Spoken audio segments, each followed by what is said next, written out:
So I wanna move on to your book here, Taylor Mason, Irreversible. What was the inspiration behind writing this? I've read this cover to cover. It's phenomenal. A lot of fun to Thanks. read, and really neat to hear your story. What inspired you to write it? Well, it's my second book. The first book I wrote was called The Complete Idiot's Guide to Ventriloquism, Okay. which I didn't enjoy writing Hmm. at all. I think the people that want it, that the Complete Idiot's Guides are really great. It's a Mhm. whole series of Complete Idiot's Guide to Sailing, workshop, wood shop, whatever you want to do. There's the same thing. The Ventriloquism for Dummies is a similar thing. So when they came to me to do the Complete Idiot's Guide, I think I was probably 10th on the list.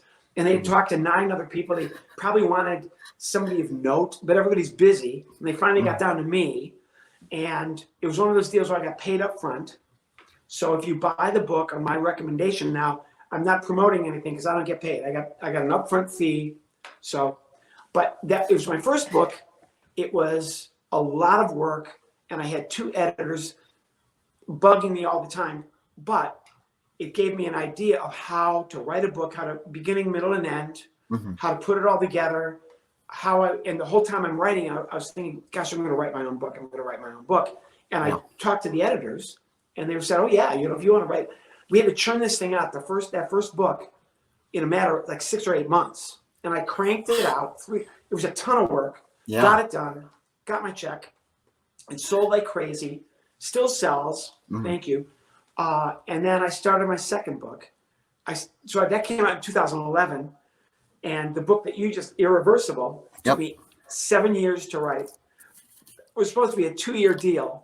It took me 7 years to write it. And the reason for that is I had diaries from back when I was in high school all the way through college. And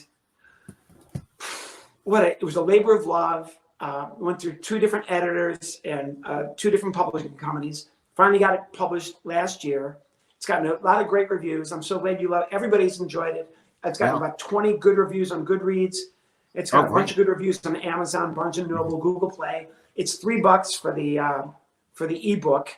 So if you got nothing to do during a pandemic, it's basically a lot of the stories that I've told here are similar stuff from when I started to how I got to the point where I'm at now, and lots of stories. I've met just about everybody in comedy from the 80s through the 2000s. And I tell a lot of stories about meeting all these people and working with them. And I've been around all these people in comedy for my entire career. I met my wife through my career. My wife was working at the Second City Theater while I was there. And I met her. She was a very talented actress at the time. When I met her, she was making more money than me. Then I ruined her life and got a lot of, and actually my wife, very talented. She worked at MTV. She was in production at MTV for 3 years in New York City in the heyday. I mean, she was at MTV in the late 80s. Madonna, Billy Joel, Elton John. It was, she rode in a limo with Madonna to the New Year's Eve show at MTV. She went to the MTV Music Awards. She was there, but her husband, dragged her down into the cesspool of ridiculousness which we live in now. Well, what I love about your book is it's titled Irreversible, and when you finish it, you understand why. And it's the way you finish your book is so, as a newbie going into this art and performing, it's such a showbiz ending that it's such a great. Well, I learned from the first book. This is what I learned. It's just like building your little ventriloquist act. Yeah. I'm going to do my act with Ted, and with Ted and I are going to come out. It's going to be an opening where, and the big joke is going to be at the end. And, if I was your son, I'd take the poison. Yeah, thank you, everybody, and good night. And you put it back in the bag. So there's going to be the beginning and the middle. It's going to be an arc, and it's going to make a lot of sense. And at the end, there'll be a big explosion of laughter. And so when I wrote The Complete Idiot's Guide, the 2 people who were the editors were very big on, this is the beginning, this is the middle, this is the end, this is how we have to do it, this is our protocol. And although I didn't do it the same way, it gave me great insight to how to write the book.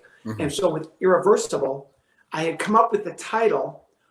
And the truth about that is, a good friend of mine, David Nickel, who was a writer at the Miami Herald, a very, very good writer, a beat writer, and feature writer for the Miami Herald for many years, and wrote politics, local politics, show business, everything. Just a brilliant man. And I was telling him one night after a show at a theater somewhere, he came and saw my show, and I'm telling him, "Oh, you're a writer, newspaper writer. I'm writing a book," and I told him what it was and how I wanted it to, and I told him the story about at the end, and he said, "Oh, the title of your book should be Irreversible." So once again, a ventriloquist getting help from somebody else, obviously not a loner. I'm working with all these great people, and this guy's a brilliant journalist. It's that's amazing because said, "Oh, your book has to be titled Irreversible." And it kind of brought everything. You know what I mean? I got it. Well, Bob Rumba, we're looking at the comments here. Bob Rumba just commented, "I used to go watch Taylor play piano and ventriloquism." So that's super cool. Oh yeah. Well, I'm a big Bob Rumba fan. Rumba. The first time I saw this guy, now for people who don't know Bob Rumba, he's kind of a Chicago institution. And the first time I ever went to a comedy club was the Comedy Cottage in Chicago on an open mic night. And I actually went up and did a little routine there, a stand-up comedy routine for like 3 or 4 minutes, forgettable. I was with a friend named Bob Williams. We both went. And Bob Rumba was the host. And to me, he was the coolest thing. What he would do is he came out, and he was introducing all the acts, but he did a different character every time he came out. So we had a ventriloquist thing, he did a Groucho Marx thing, he did a clown, he did like 4 or 5, maybe 8 different characters throughout the night. So every time he came on stage, he was a different person. It was really, really cool, and it stuck in my mind. And then years later, I met him in person at a Frank Marshall meeting in Chicago. And he gave me his business card. Bob Rumba came up and I said, "Oh, I know who you are. I saw you at the Comedy Cottage like 6 years ago." Yeah. Oh, neat. Yeah, that's super neat. Well, one of the stories that you had told me before was a story about your pigs, because you see that Romeo, originally built by Verna Finley, now he's you have a bunch of different versions of the character because you need backups as a seasoned performer that are built by Marion and Melissa. But you have these pig characters that are smaller. And can you talk about why you still use them and why they've worked so well for you throughout the years? The pigs. Okay, the pigs. It kind of ties into Disney. Okay. And but the pig puppet that I use in my act is no longer built. So the first ones that I used, I had built a pig puppet that did not look anything like this. But the first puppets that I built, and the whole premise of the thing was, I'll do this for you. The whole premise of that pig was the legs were really soft. It was a foam puppet that I had built myself. It was like think of a sock that was somewhat shaped like a pig. But that puppet, I would do this with the puppet where I'd stick the legs into the body, and the puppet became like a whole different, hello, right?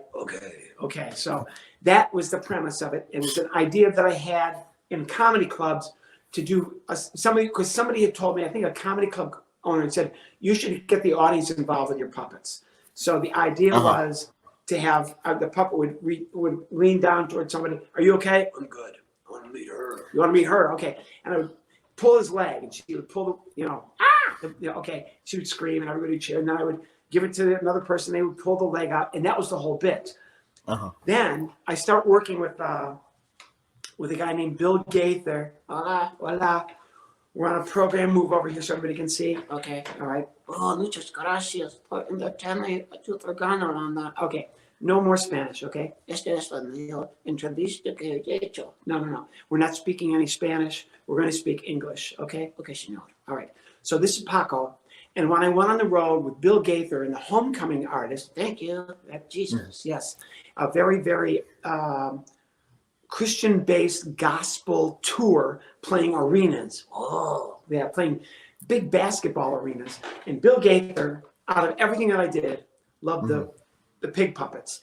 And even though we're in a 20,000-seat arena, they could see Paco, because they had like diamond vision. They would travel around the country with this huge, big screen, like over the stage. So I could do basically close-up ventriloquism see, because even though Oh, neat. the pig is really small, they can see. They could see everything that I did. Hello, senor. Okay, Paco. So Paco, because Bill loved this guy so much, and Bill Gaither, Google him if you're not familiar. Brilliant man, one of the best bosses. I did a tour with him in all these arenas all over the world. Carnegie Hall, Sydney Opera House in Australia. We played all over, and Paco became a big part of my show, even bigger than he was before, because Bill really liked the pigs the most. So I incorporated them even more into my act. I knew a little something about pigs because my uncle Art raised hogs. He had a birth to slaughter hog operation years ago on my family's farm out in Grand Ridge, Illinois. And I worked out there for a couple summers, and I learned a little bit about pigs, and then I majored in agriculture at the University of Illinois. So I knew something about pigs. It only made sense when I started putting them in my act. And as I said, Bill really loved it. And then when I left the Gaither tour, I just kept the pig in my act, added more pigs to the act, because children really, and you wouldn't believe how many people collect pig figurines, pig puppets, pig dolls. There's a huge industry. And on the Gaither tour, I would sell these. Sometimes I was selling 5,000 pigs a month. Wow. At these arenas. So, because you're doing a 20,000 seat arena in Detroit one night, and the next night you're at a 20,000 seat hockey arena in Chicago, and then the next night you're at a 20,000 seater in Minneapolis, and I have a little kiosk, and after the show, people are coming up and buying my pig puppets. So I did that for 3 years, and then with Disney, the pigs just play in. There's a Disney cartoon, The Three Little Pigs. So it's just played into everything that I've done ever since. So thank you, Bill Gaither. Thank you, Homecoming Artists. That is kind of the story of the pigs. The pigs that now they're not made anymore. You can't find these anymore. I have a few of them, and I have some knockoffs that I built myself. They don't look anything good like this, but they don't sell these anymore. I think I sold them out. I'm serious. I think I just blew through their entire thing. Yeah. Well, that's super neat. I always find it amazing. You see some of the most talented ventriloquial performers, like Shirley Lewis, use nothing and make it a total character. And it's always fascinating me how you can take these little pig puppets and give them the character that you do. That's a really good point. What are you currently? I think that's a good point. Ventriloquism, a lot of times, you can have the rolling eyes, the eyebrows, the tongue that sticks out, all the wiggling ears, hair that you can do a bow tie that spins on. You can do all that, and that's great, cool. But I think it's very much like the more minimalist you can be. It's very much like writing the punchlines. Sure. The quicker you can access something, the better. And when you have an opportunity to get a ventriloquist figure who has all the eyes open and closed, move back and forth, they roll, whatever, all those great, cool things, that's just going to enhance what you've already been able to create. But if you're able to work minimalist, Jay Johnson has basically worked with a couple of figures. Willie Tyler has worked with just Lester and just done Lester for who knows how many years. Sherry Lewis did Lamb Chop. And she had what was it? Charlie Horse. Charlie Horse. She had a couple of different, but it was very basic. And she made all that work. And although I have a lot of puppets, I did a children's TV show for years called Taylor's Attic. It probably had 14 puppets on it, I think. I don't know. But I had professional people operating. I didn't do all the 14. But just working minimalist is really. It makes you better. It enhances everything for you. Sure. I bet. Yeah, it's like spend time on the character versus money on the puppet type thing. Well said. And if you, a lot of times too, I think as a ventriloquist, you get enamored with, that's the coolest looking blank figure I've ever seen. I've got to have it. But I think it's always better to, you know what? I think the pig, what if the pig's like they're stuck up into his body? Oh, let's do that. And I'll make that work. And then, let's write some pig jokes, and already have in your mind how I want things to go, what the character, the pig's going to speak Spanish. I don't. Oh, that's hilarious. That's have that defined before you build or before you come up with the character. I mean, before you come up with the actual puppet, have it define what you want it to be. That's always a better way to go. But the greatest example is sumo, which I thought was such a great idea, but I'd never had any material for it. And then when I finally did, I got lucky, but that just taught me from now on, I'm going to define the character and have the basic concept set before I get the puppet. That's a great rule. That's a great rule. It is. Could you talk a little bit about your joke writing process? Does it differ when you write for yourself as a stand-up than when you're writing for Romeo or one of your ventriloquial characters, or even one of your musical aspects to your show? Okay, so that's hours of, but let me think. Okay, I'm just trying to as an example. This is how it's very much like homework. Writing jokes is very much like homework, and this goes back to Don Schultz's advertising class at Northwestern University. Who cares? And use as few words as possible to get to the punchline. So I'm just trying to think of something. Okay, so the pandemic is going on. This is how I would do it. So I'm going to write pandemic jokes. Pandemic is going on. It's been going on since, gosh, it's from the beginning of the year, really. So what a year. So it's not been a good year. So a good year blimp is you can't have a good year blimp, right? Because if I see a good year blimp, I'm going to sue. Okay, so that's how I would do it. That's it, right? Like the word associations. That's interesting. Okay. Right, but there's a lot of ways. There's so many ways. I don't exclude anything. Puns are okay. Word association, anything.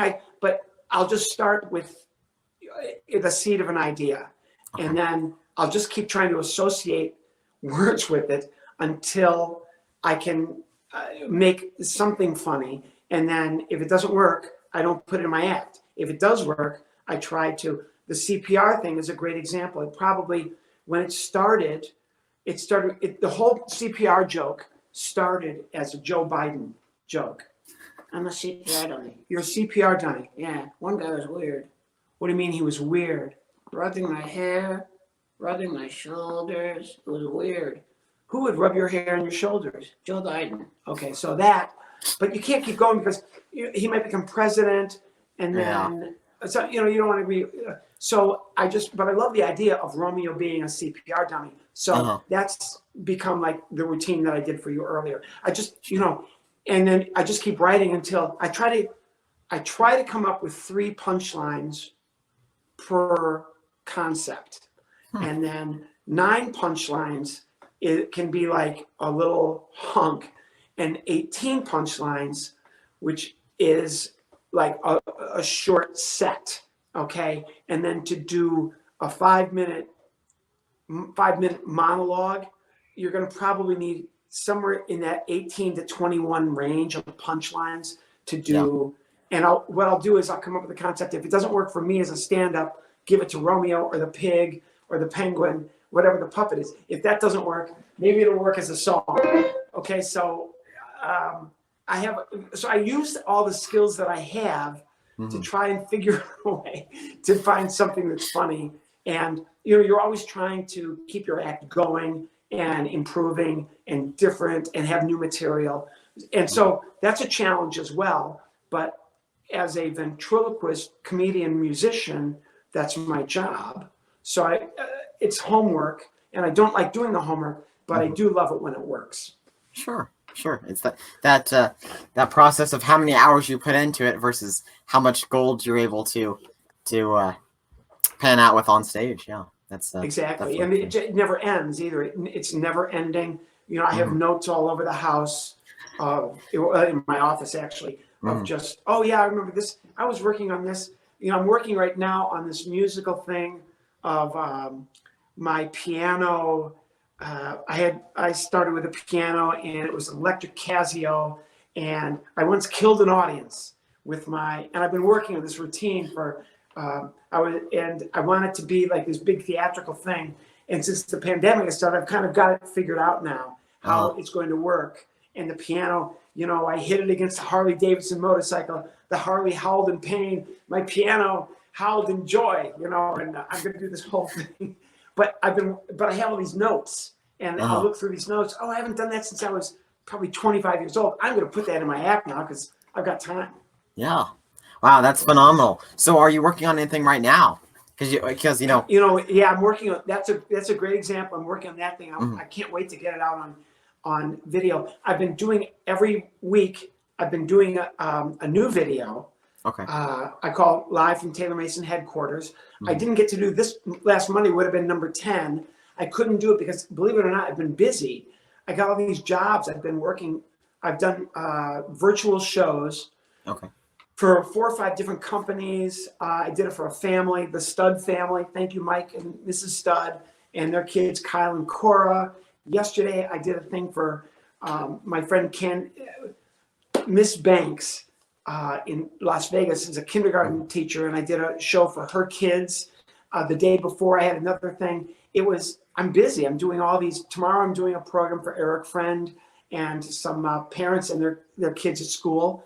I've got a big thing coming up for another company. I've done an aluminum company. I did a direct marketing company. I did a digital library. I've done a lot of these virtual shows. So I'm pretty busy. Even though I'm not going out on the road and doing Disney cruises and theaters and comedy clubs, I'm still doing a lot of shows. Sure. And I've always kind of been a wannabe magician. So I've been working on magic. So I might be adding magic to my act, which I've always loved magicians. I work with a lot of them on Disney cruises, and I think I'm going to add magic and have Romeo be a partner, like a Penn and Teller-ish thing with me and Romeo. I can see it. Yeah, I'm working on a lot of stuff. Wow, that's great. I love that. That's super neat. And I'm sure that the virtual shows, they have their own, obstacles too. Just like, the tech is. Because I'm used to, I need a mic, this is the sound I need in tech. Right. Oh, okay, Mr. Mason. Yeah, I'm used to that. Now, there's no Disney guy from London with a degree, and right. Oh, wait a minute, how does a microphone work? There has to be light. Yeah. Look at my hair. Well, what do you in wrapping up here? I'm curious to hear what your perspective is on what you hope to see from the future of Vent and from ventriloquism. Well, ventriloquism, this is the golden age of ventriloquism, thanks to America's Got Talent has been, and I actually did the show, got moved on to Las Vegas, and then they never had me on the show. This has happened to me a lot of shows. Wow. I'm just saying that, just full disclosure. So, and I would like to do the show, but that show and actually be on it. I did the show. The hosts the judges were Pierce Morgan, Howie Mandel, and Sharon Osbourne was the year that I did it. And it went great. Actually, they kind of told me what they wanted. The producers, it's a great show. They have a great concept. And they told me, this is what we want you to do. And I did it. I did exactly what they wanted. And it worked great. I filmed it in New York, so it was kind of like my people. I live in New Jersey. So it was a great night. Oh, yeah, you're going to go to Las Vegas. But I didn't fit what they wanted their show to be, which I completely understand. Yeah. But that has been a great show for ventriloquists. They probably have 2 or 3 on every year. And, of course, Terry Fader won it. Paul Zidane from England won it. And then Darcy Lynn Farmer, who is incredible. All of those 3 are just incredible ventriloquists. They've had a lot of ventriloquists on the show who didn't win the big money or didn't get to the finals, but did a great job. And so that show has been a boon for ventriloquism. But ventriloquists, years ago, you would never see a ventriloquist on a TV show. Yeah, and I remember when I was on Star Search, there were a lot of people who were really upset in the comedy business that I had won, that it should have been a stand-up comic, that I took a prize from somebody who should have won it. Who cares? I really don't care. Whatever. Yeah. But today, ventriloquism, Jeff Dunham has made it it's a different world for ventriloquists. And you got to give a lot of credit to Jay Johnson and Ron Lucas, who people may not know now, but they kind of kept the lifeblood of ventriloquists pumping when ventriloquism was not pop. You couldn't book kid shows with Right. ventriloquists. But Johnson and Lucas and another guy named David Strassman, they somehow went out there and did shows and kept it going. And good for them. And of course, the Bob Rumbas, the Lynn Tresker that you mentioned. And there are a lot of people that worked for a long time. Pete Michaels is a great ventriloquist who recently passed away, but it was a great ventriloquist. And a lot of these ventriloquists are not just performers. They really have a great love for the art, for the writing, for the figure makers, for the whole thing. The whole process, so, sure. It is a process. And I think that today it has a little more respect because of America's Got Talent. And then because you've got so many people like yourself, like Terry Fader, like Lynn Tresker, Dan Horn. I mean, I could name a whole bunch. Nina Conti from England, from London, incredible ventriloquist. And so that you see more ventriloquists online. And I think that's been another real boon for us, is that there's lots of great ventriloquists who can do their shows online and you can watch what they do. David Pendleton is an amazing act. There's Ken Groves. There's just so many really great men and women, all races, all backgrounds. So it's really interesting art. I don't see it, I don't see it fading away the way it did for a little while. Here's another interesting point, Landon. And this is really wild. But think about this. Okay. The ventriloquism heyday until now, and I consider this right now the golden age of ventriloquism, whether anybody wants to admit that or not. But ventriloquism was incredibly big in the teens, from 1912, 13, 14, 15, and through the 20s during vaudeville. Ventriloquists were huge. They hit an apex during the Great Depression when, as we talked about in the very beginning, just to bring everything full circle here, where you're talking about Edgar Bergen and Charlie McCarthy. During the Great Depression, one of the worst things that ever happened in America during the 30s, a ventriloquist was one of the most popular acts in the world, if not just the United States. Vaudeville happened during the Spanish flu, which was a pandemic that wiped out millions of people. It was worse than what we're going through right now during vaudeville. So you got the Spanish flu and vaudeville. That happened with ventriloquism. The Great Depression and ventriloquism, that happened at the same time. Jeff Dunham became a superstar, the biggest comedy act in the world, while there was a Great Recession going on. And now there's a huge pandemic, and there's Taylor Mason on the Landon Harvey show. So see what I'm saying? That it's all connected. It is all connected. Yeah, history's bound to repeat itself. Ventriloquism, when people are looking for an escape, when people are looking for something really different, funky, funny, and maybe surrealistic, but also fantastical and magical, magic and ventriloquism often seem to flourish when there are really bad times. So to answer your question, what do I see for ventriloquism? I would say, based on past experience of our country and our history, ventriloquism is probably going to do pretty well. Wow, that's a truly neat notion that you presented. I don't know, I'm taking really divergent points and bringing them together. Yeah. But again, I've got this education that I should be able to do that. So I did. And another thing I love about this time is that it's kind of giving everyone a break to go back to their routines and look over them and gloss over them and see what they need to work on or add or what new projects they can start while they have this time. So it's a neat time for experimentation and creation. Yeah, I've learned more about magic in the last 3 months. It's so great, and there's so many correlations between comedy, ventriloquism, magic, and music. They're very. I can't. That's another show. I mean, we could just talk about how those things sync. But you're gonna be a musician, magician. Yeah, that's got to be a word there somewhere, right? Yeah. A musician, something word. Wow, you'll have your own term with ventriloquism, and you'll be an amalgamation of a performer. That's my dream. I want to be known for a Masonism. Right? A Masonism. Yeah, I need an ism name for me. Yeah, you're a Mason of all trades. Yeah, you're like a Mason of all all entertaining. Any entertaining aspects. Wow, that's truly neat. Well, Taylor Mason, thank you so much for being part of Landon Live and for sharing your story. Oh man, this was so great. You are so smooth. I can't believe, how old are you? But you 12, 13, how old are you? I'm 19. I'll be 20 in November.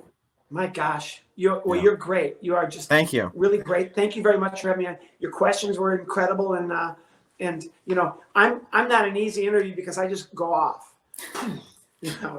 Please shut up now and let me ask you questions. You're very smooth. Well, that's what makes it fun. And thank you guys for tuning in, and make sure to tune in next time for Landon Live. Bye, guys.